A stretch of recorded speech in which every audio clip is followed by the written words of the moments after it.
All right, so we're gonna be planting some more. I'm gonna be planting some of the oregano, some basil in here.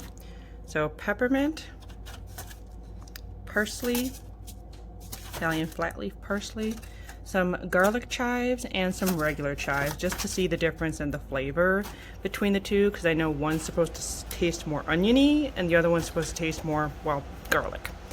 So I have an old bag of potting soil here that had been used for all the other succulents and the plants here, and we had some left over.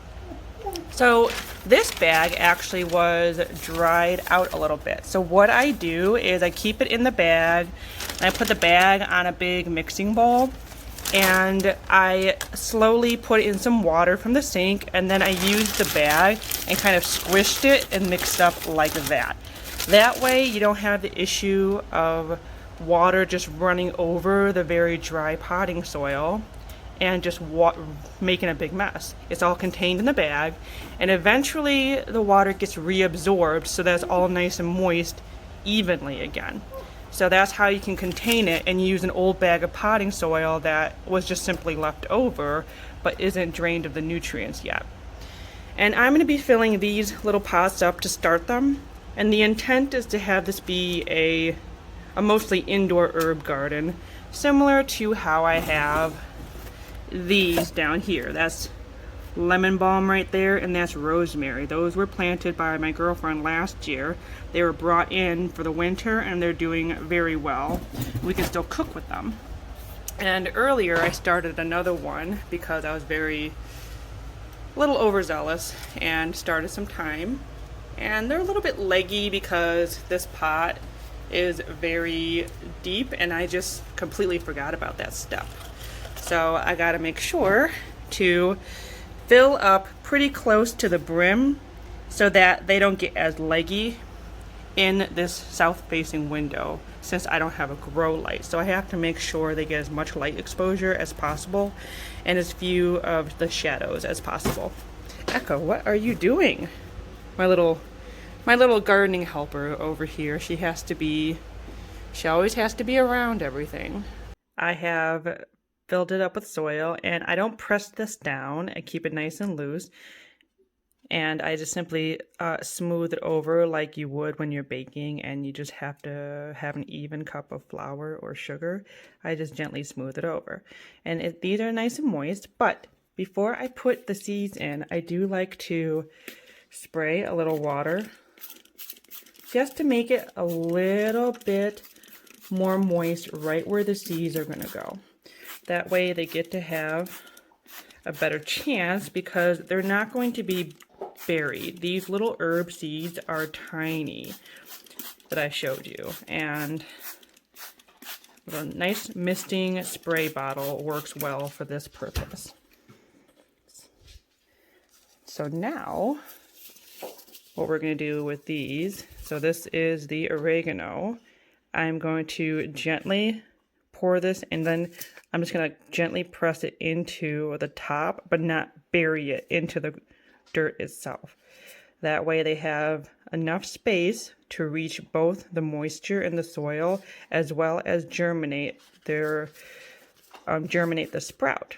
Because again, they're tiny, they have a finite amount of energy to grow, and if you put them in too deep, they will not be able to reach the surface and they'll die before they even had a chance to live. So we don't want that to happen. And I'm going to be doing all 6 of these.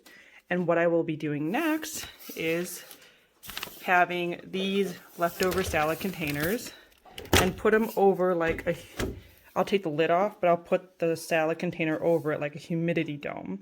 Since we already eat salads anyway, we have plenty of these plastic containers around. Instead of throwing them away, we can use them for gardening year after year. They're actually fairly sturdy. All right, so real quick, I just want to show you the end result of the planting setup, which I get started with. And all the seeds have been planted. So I just kind of scattered them about right here. But if you do have to use seeds sparingly, what you can do is just follow the seed spacing guidelines on the back. So if you look right here, so you have to seed a row spacing. So basically you ignore the row spacing and you can follow the seed spacing right here, which is pretty similar to actually what it says right here, square foot garden principles. But for the seeds, so you have to have like 1 seed every 4 inches for these garlic chives. So if you had to be frugal, you would have to have like a seed, 1 seed right in the middle for garlic chive plant. If you had a bigger pot, you could have 1 seed here, 1 seed here, 1 seed here, and 1 seed here. So that's something you can also do if you have a very few seeds, or have to use them sparingly, or you have to go for maximum amount of volume and production out of the seeds you have. But for me, I don't have to, so I just simply scatter them around, and as they grow, I'll thin them out and just use the little thins as part of my cooking as time goes on. Ta-da! Yeah, I forgot about the label on top, so that's why it's all wet, because I had to scrub the label off. The glue on these things are really not fun to deal with. This was a tough one to wash. But yes, it's making a humidity dome now. Yeah? Yeah? Yeah, what do you think? Good job? And hopefully this will help them germinate soon. And of course it helps to have a little bit of gap in airflow so that it doesn't get moldy. So definitely keep checking on it if you were to do the same thing, because you can either put holes on the top or you can have it be ventilated a little bit. Hi everyone. Hi everyone. And that way you can have proper germination as opposed to gross, poorly germinated plants. Everyone's tired from starting seeds today. It's very hard work, you know? Hey, Bosco? Bosco? You want to say goodbye? Okay, fine. Goodbye.